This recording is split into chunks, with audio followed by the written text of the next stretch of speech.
लोग इस वीडियो में इनकम फ्रॉम सैलरी का जो नेक्स्ट टॉपिक है उसको डिस्कस करेंगे, ग्रेचुइटी। और इसमें जानेंगे क्या ग्रेचुइटी अगर किसी एम्प्लॉय को मिलता है, क्या उस पर टैक्स लगेगा या नहीं लगेगा, या वो एग्जेम्प्ट हो जाएगा। तो सबसे पहले आइए हम लोग ये जान लेते हैं कि ग्रेचुइटी होता क्या है। तो देखो, ग्रेचुइटी एक रिटायरमेंट बेनिफिट होता है जो एम्प्लॉयर अपने एम्प्लॉइज को पे करता है generally at the time of their retirement. ठीक है, तो इसका जो कैलकुलेशन है कि कितना ग्रेचुइटी पे करना है, इसका कोई स्टिपुलेटेड परसेंटेज तो नहीं है, ऐसा कोई रूल नहीं है, बट इसका कैलकुलेशन जो है एम्प्लॉयर फॉलो करता है, एक्चुअरियल कैलकुलेशन इसको हम लोग कहते हैं। ठीक है, तो वो एम्प्लॉयर का अपना टेक्निक होता है उसको कैलकुलेट करने का, वो हम लोगों को जानना नहीं है। This is not the part of our journey. Now दूसरी बात ग्रेचुइटी के लिए इंपॉर्टेंट ये है कि ग्रेचुइटी उसी एम्प्लॉय को मिलेगा जो कंटिन्यूअसली 5 साल तक कंसिक्यूटिव 5 इयर्स किसी ऑर्गेनाइजेशन में काम किया हो। अगर उसमें एक दिन भी कम काम करेगा तो फिर ग्रेचुइटी उसके लिए एप्लीकेबल नहीं होगा, ये इंपॉर्टेंट है। या फिर मान लो 5 साल से पहले अगर उसकी डेथ हो जाती है तो उसको मिल सकता है, अदरवाइज 5 साल उसको पूरा काम करना पड़ेगा। ठीक है, this is all about gratuity. अब आइए देखते हैं इसका टैक्स का क्या स्कोप है ग्रेचुइटी का। तो उसको जानने के लिए हमने क्या किया, एम्प्लॉइज को 2 कैटेगरी में बांट दिया, एक गवर्नमेंट एम्प्लॉय और दूसरा non government employ. Now government employ को अगर डेथ कम रिटायरमेंट ग्रेचुइटी मिलता है, मतलब कि उसको रिटायरमेंट के वक्त मिल रहा हो या उसके मर जाने पे मिलता है, तो it is fully exempt from tax. उसको कोई टैक्स उस पर नहीं लगेगा, पूरी तरह से एग्जेम्पशन है। अब बात करूंगा मैं नॉन गवर्नमेंट एम्प्लॉइज का। तो नॉन गवर्नमेंट एम्प्लॉइज को फिर से हमने 2 हिस्से में बांट दिया है, आप यहाँ पे देख सकते हैं। पहला, employees covered by payment of gratuity act 1972 और दूसरा employees not covered by payment of gratuity act 1972। तो सबसे पहले इसकी बात करेंगे, employees covered by payment of gratuity act 1972 मतलब उन एम्प्लॉइज के बारे में बात करेंगे जो ऐसे ऑर्गेनाइजेशन में काम करते हैं जहां पे पेमेंट ऑफ ग्रेचुइटी एक्ट लागू है। और पेमेंट ऑफ ग्रेचुइटी एक्ट कौन से ऑर्गेनाइजेशन में लागू होता है, जहां पे 10 या उससे अधिक एम्प्लॉइज काम करते हो। ठीक है, तो ऐसे एम्प्लॉइज के बारे में हम लोग बात करेंगे जो पेमेंट ऑफ ग्रेचुइटी एक्ट 1972 के तहत आता है। अगर वैसे एम्प्लॉइज को ग्रेचुइटी मिल रहा है तो उनको भी एग्जेम्पशन दिया जाता है, लेकिन पूरा अमाउंट एग्जेम्प्ट नहीं होता है। तो कितना अमाउंट एग्जेम्प्ट होता है सर, तो आइए जान लेते हैं। तो अभी मैं 3 अमाउंट आपको यहाँ पे बताऊंगा, इन तीनों में से जो सबसे कम होगा, लिस्ट आप इसको याद रखेंगे, लिस्ट जो सबसे कम होगा that will be exempt from tax. पहला, 15 days salary last drawn for completed year of service, यानी जब वो रिटायर कर रहा था उस वक्त उसका जो सैलरी था, ठीक है, उसको लेंगे और हम 15 डेज का लेंगे। 15 डेज का मतलब उसको कैसे लेंगे, 15/26। अब ये 26 से मैंने डिवाइड क्यों किया सैलरी को, बिकॉज ऐसा माना जाता है कि एक मंथ में 26 वर्किंग डेज होता है। तो हमने यहां लास्ट मंथ का सैलरी लिया, इनटू किया 15 से, डिवाइड कर दिया 26 से, तो ये 15 डेज का सैलरी आ गया, into number of years of service. Number of years of service, यहां पे भी आपको एक चीज समझना है।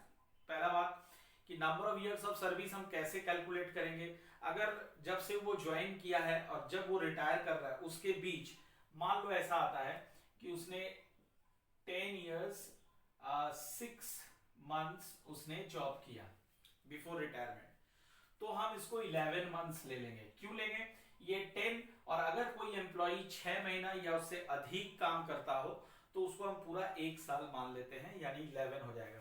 अब यही एम्प्लॉय मान लो 10 इयर्स एंड 5 मंथ्स करता, तो फिर हम इसको 10 इयर्स ही लेते, समझ गए। तो 6 महीना या उससे अधिक करेगा तो 1 साल उसमें ऐड हो जाएगा। तो इस तरह से हम नंबर ऑफ ईयर्स लेंगे।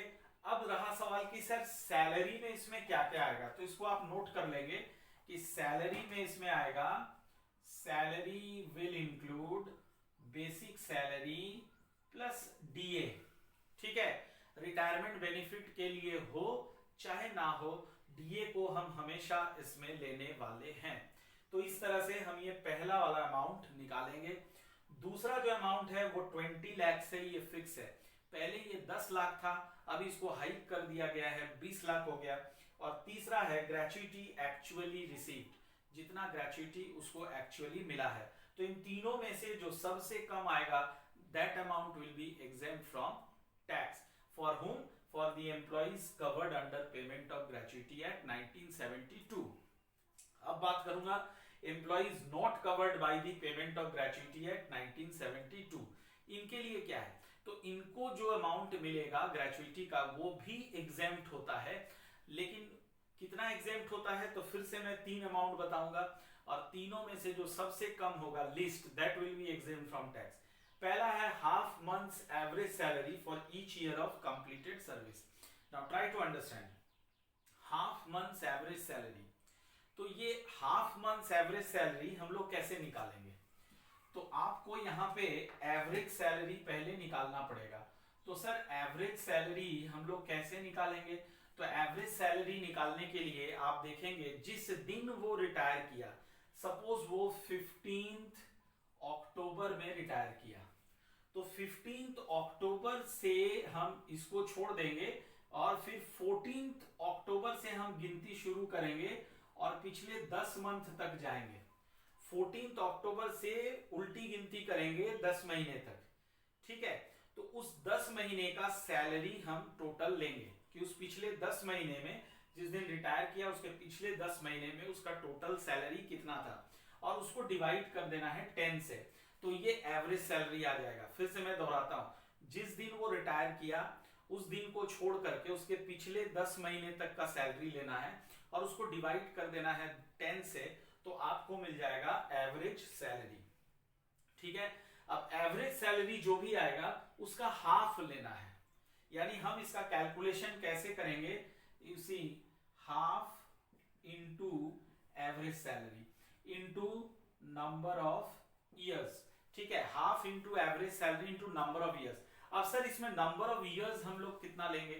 तो नंबर ऑफ ईयर्स इसमें जो है इसमें प्रोपोर्शनेट मंथ्स को हम लोग नहीं लेंगे। जैसे मैं आपको बताऊं कि अगर किसी ने जॉब किया 10 इयर्स 6 मंथ्स बिफोर रिटायरमेंट, ठीक है, तो इस केस में हम इसे क्या ले रहे थे? 11 साल।